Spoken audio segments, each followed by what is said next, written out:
Assalamualaikum warahmatullahi wabarakatuh. Kami dari kelompok 3 hari ini akan mempresentasikan hasil kerja kami dengan materi yang sudah ditentukan, yaitu pendekatan kritik sastra. Sebelum memaparkan materi, saya akan memperkenalkan anggota kelompok kami yang terdiri dari saya sendiri, Firda Rafidah, lalu ada Tania Apriliani, selanjutnya Isnawati, Dedi Satrio, dan yang terakhir Muhammad Firdaus.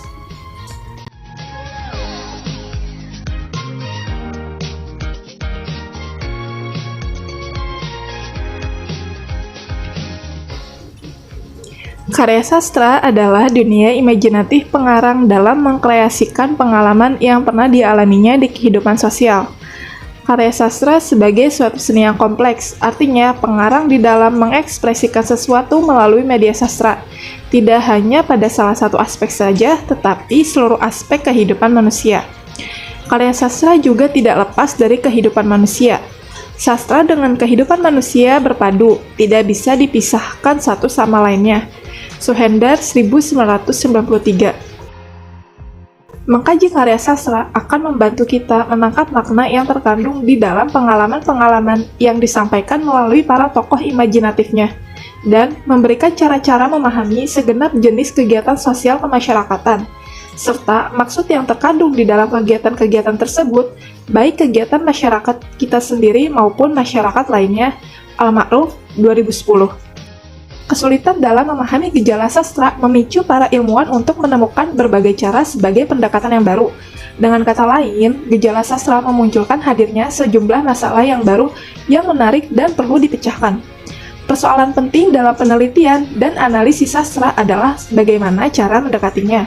Pendekatan terhadap karya sastra menurut Abrams ada 4 dalam Harjito 2005, yaitu yang pertama ada pendekatan objektif, yang kedua ada pendekatan mimetik, yang ketiga pendekatan pragmatik, dan yang keempat ada pendekatan ekspresif. Baik, saya akan menjelaskan yang pertama, yaitu pendekatan mimetik. Mimetik menurut Abrams 1976 sebagai kajian yang paling primitif dibandingkan yang lainnya.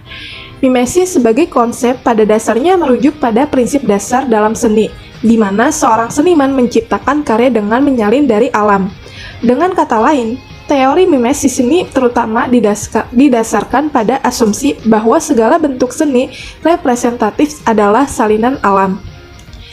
Mimetik pada awalnya muncul dari tulisan teoretis dari diskusi sumber Yunani klasik terkemuka.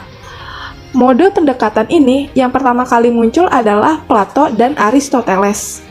Plato mengatakan karya seni dan sastra hanya tiruan dari kenyataan, jadi nilainya lebih rendah daripada kenyataan, sumber lebih tinggi daripada tiruan.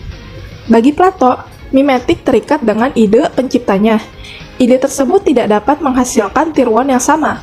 Melalui mimetik ini, tataran yang dihasilkan dalam tataran tertinggi hanya sebatas angan-angan. Karya seni sastra tidak dapat berubah menjadi sempurna secara langsung. Pandangan Plato terhadap karya cukup negatif. Plato beralasan bahwa apa yang dijadikan karya sastra merupakan daya khayal yang masih jauh dari kebenaran. Bahkan, Plato mengatakan seni hanya memunculkan nafsu karena menimbulkan emosi dan bukan rasio. Seniman cenderung mengumbar nafsu, padahal seharusnya menjadi manusia yang berasio dan meredakan nafsu. Theo 1984.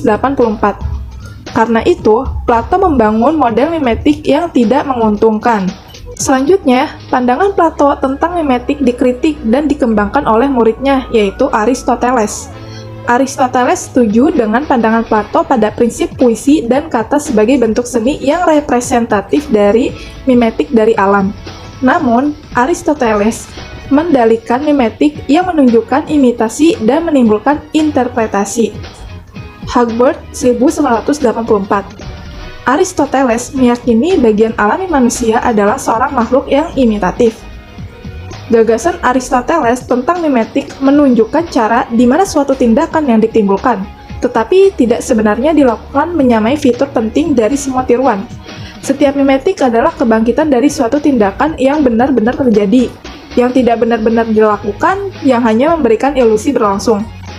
Murnaghan 1995. Aristoteles juga menunjukkan bahwa cara peniruan dan bukan hubungan yang dengan kebenaran yang penting dalam karya seni atau sastra, dan bahkan evaluasi estetika harus didasarkan pada penilaian, cara peniruan, dan efek emosional yang dihasilkan oleh penonton.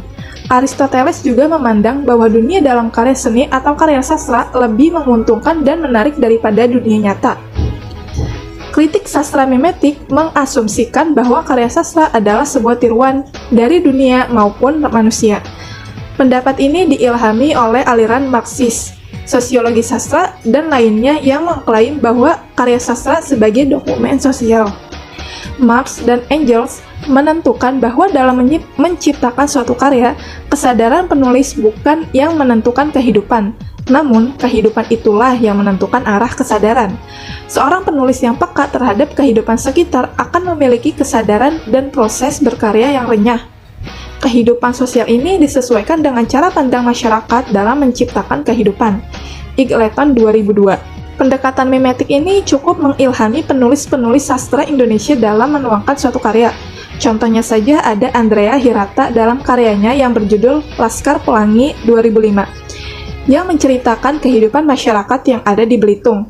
Andrea Hirata dalam menuliskan ceritanya tidak terlepas dari lingkungan dan latar belakang hidupnya semasa kecil bersama orang tua, saudara, teman-temannya. Apapun yang dilakukan tidak terlepas dari tiruan yang ada dalam dunia nyata. Lalu, yang selanjutnya ada pendekatan objektif. Pendekatan objektif adalah pendekatan yang menitik beratkan karya sastra sebagai suatu struktur yang otonom, yang terlepas dari hal-hal yang berada di luar karya sastra atau melihat karya sastra sebagai karya kreatif yang otonom dari unsur intrinsiknya saja. Abrams 1976. Dalam hal ini, karya sastra dapat diamati berdasarkan strukturnya. Menurut Ratna 2015, dalam bukunya menjelaskan bahwa pendekatan objektif dibicarakan paling akhir, dengan pertimbangan bahwa pendekatan ini justru pendekatan yang terpenting sekaligus memiliki kaitan yang paling erat dengan teori sastra modern, khususnya teori yang menggunakan konsep dasar struktur. Pendekatan objektif mengindikasikan perkembangan pikiran manusia sebagai evolusi teori selama kurang lebih 2500 tahun. Evolusi ini berkembang sejak Aristoteles hingga awal abad ke-20, yang kemudian menjadi revolusi teori selama satu abad, yaitu awal ke-20 hingga awal abad ke-21. Dari strukturalisme menjadi strukturalisme dinamik, resepsi, interteks, dekonstruksi, dan poststrukturalisme pada umumnya. Masuknya pendekatan objektif ke Indonesia sekitar tahun 1960-an, yaitu dengan diperkenalkannya teori strukturalisme, memberikan hal-hal yang baru sekaligus maksimal dalam rangka memahami karya sastra. Aminuddin 1998 mengatakan bahwa kalau kita berbicara mengenai anatomi fiksi, berarti berbicara tentang struktur fiksi atau unsur-unsur yang membangun fiksi. Struktur fiksi dibagi menjadi dua, yaitu ekstrinsik dan intrinsik. Sekarang kita sudah berada di pendekatan kritik sastra yang ketiga, yaitu pendekatan pragmatik. Ada beberapa para ahli yang mengemukakan pengertian dari pendekatan pragmatik. Yang pertama ada Siswanto 2008. Menurut beliau, pendekatan pragmatik adalah pendekatan kajian sastra yang menitikberatkan kajiannya terhadap peranan pembaca dalam menerima, memahami, dan menghayati karya sastra. Lalu, yang kedua ada pengertian menurut Thieu 1984. Menurut Thieu, pendekatan pragmatik adalah salah satu bagian ilmu sastra yang merupakan pragmatik kajian sastra yang menitikberatkan dimensi pembaca sebagai penangkap atau pemberi makna terhadap karya sastra. Kritik sastra dengan pendekatan pragmatik yang menitikberatkan pada peran pembaca sebagai penghayat memiliki peran utama dalam menilai baik atau buruk, layak atau tidak layak, bernilai atau tidak bernilai. Pembaca seolah-olah memiliki otonomi yang kokoh dan ketidakdayaan dalam menilai suatu karya sastra.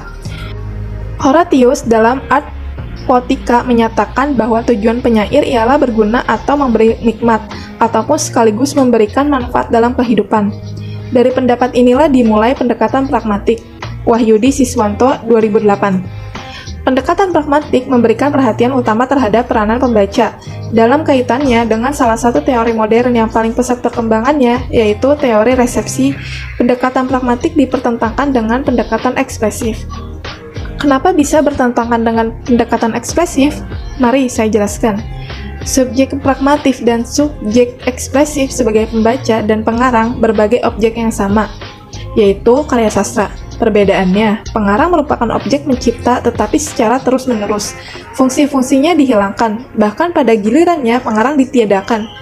Tetapi sebaliknya, pembaca yang sama sekali tidak tahu-menahu tentang proses kreativitas diberikan tugas utama bahkan dianggap sebagai penulis. Selanjutnya, awal pendekatan pragmatik. Pendekatan pragmatik dengan demikian memberikan perhatian pada pergeseran dan fungsi-fungsi baru pembaca tersebut. Secara historis, Abrams 1976, pendekatan pragmatik telah ada pada tahun 14 sebelum Masehi, terkandung dalam Arpotika Hoaritus. Tetapi secara teoritis dimulai dengan lahirnya strukturalisme dinamik. Mari kita bahas perkembangan pendekatan pragmatik. Perkembangan pendekatan pragmatik yang semakin lama melahirkan tokoh-tokoh baru seperti Wolfgang Iser dan Hans Robert Jauss. Tokoh-tokoh tersebut melahirkan pandangan resepsi sastra atau resepsi estetik. Yunus 1985. Resepsi sastra dapat dimaknai sebagai kajian yang mempelajari teks sastra dengan menitikberatkan pada pembaca untuk memberikan respon baik aktif maupun pasif.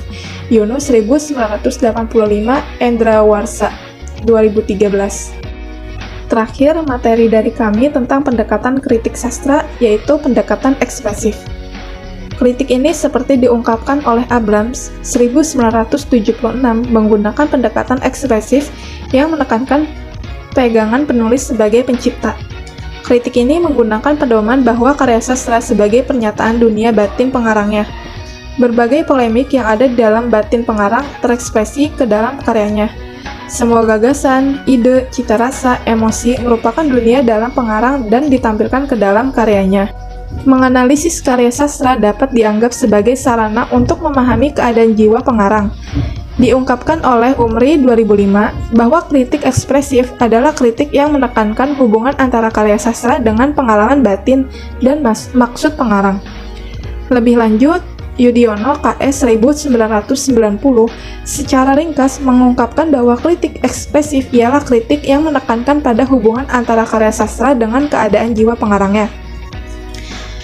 Pendekatan kritik ekspresif ini menekankan kepada penyair dalam mengungkapkan atau mencurahkan segala pikiran, perasaan, dan pengalaman pengarang ketika melakukan proses penciptaan karya sastra.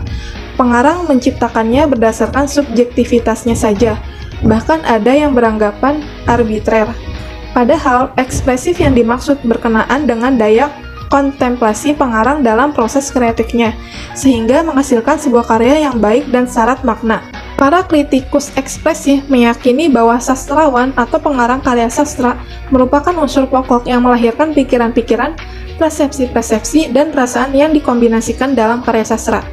Kritikus cenderung menimbang karya sastra berdasarkan kemulusan, kesejatian, kecocokan penglihatan mata batin pengarang atau keadaan pikirannya.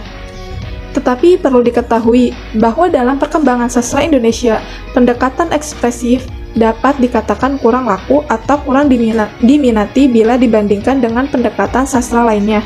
Loh, kok bisa? Mari kita bahas bersama. Tidak banyak para ahli kesusastraan Indonesia yang menggunakan pendekatan dan jenis kajian ekspresif ini. Faktor ketekunan, jarak dengan penulis, dan kemampuan menyelami setiap bentuk karya menjadi penyebab kurangnya minat ahli sastra dalam menggunakan pendekatan ini. Di Indonesia, hanya beberapa saja yang dapat dijumpai dalam menggunakan kajian ini. Misalnya, disertasi memahami Budi Dharma dan karya sastranya, karya Wahyudi Siswanto 2003. Dalam tulisan tersebut, Wahyudi mencermati sosok Budi Dharma melalui proses-prosesnya dalam meluapkan ekspresi ke dalam bentuk tulisan. Kritik sastra dengan pendekatan ekspresif ini dapat dikatakan memiliki keterkaitan dengan sosial dan psikologis penulis. Seorang Ahmad Tohari yang menulis Berkisar Merah, Ronggeng Dukuh Faruk tentu mengekspresikan nuansa Jawa berdasarkan unsur sosial yang melekat pada dirinya. Kritik sastra dengan pendekatan ekspresif yang menekankan pada peran penulis mendapatkan kritikan dari kaum formalis, strukturalis, dan pragmatis. Mereka menganggap bahwa karya yang dihasilkan bukan dari unsur otonom di dalamnya, tetapi pada diri penulis. Pendekatan ini digunakan pada peran penulis. Dari penjelasan-penjelasan tersebut, dapat saya simpulkan bahwa pendekatan kritik sastra ini ada 4 menurut Abrams, yaitu yang pertama ada pendekatan mimetik didasarkan pada asumsi bahwa segala bentuk seni representatif adalah salinan alam. Yang kedua ada pendekatan objektif yang menitikberatkan karya sastra sebagai suatu struktur yang otonom, yang terlepas dari hal-hal yang berada di luar karya sastra atau melihat karya sastra sebagai karya kreatif yang otonom dari unsur intrinsiknya saja. Yang ketiga, pendekatan pragmatik yang menitikberatkan dimensi pembaca sebagai penangkap dan pemberi makna terhadap karya sastra. Lalu yang terakhir ada pendekatan ekspresif yang menekankan hubungan antara karya sastra dengan pengalaman batin dan maksud pengarang. Selesai sudah pemaparan materi dari kelompok kami. Bagaimana pemaparan materi dari kelompok ini? Apa bisa dipahami? Kalau belum, kalian bisa menonton ulang tayangan presentasi kami, atau kalian bisa bertanya dengan kelompok kami. Insya Allah saya dan keempat anggota kelompok ini akan menjawab pertanyaan-pertanyaan yang tidak kalian pahami. Kalau begitu, saya sudahi presentasi hari ini. Maaf apabila ada kesalahan dalam penulisan serta pengucapan dan juga penyampaian materi yang kurang. Terima kasih sudah menonton tayangan ini dan terima kasih untuk kelompok 3 atas kerjasamanya. Saya akhiri. Wassalamualaikum warahmatullahi wabarakatuh.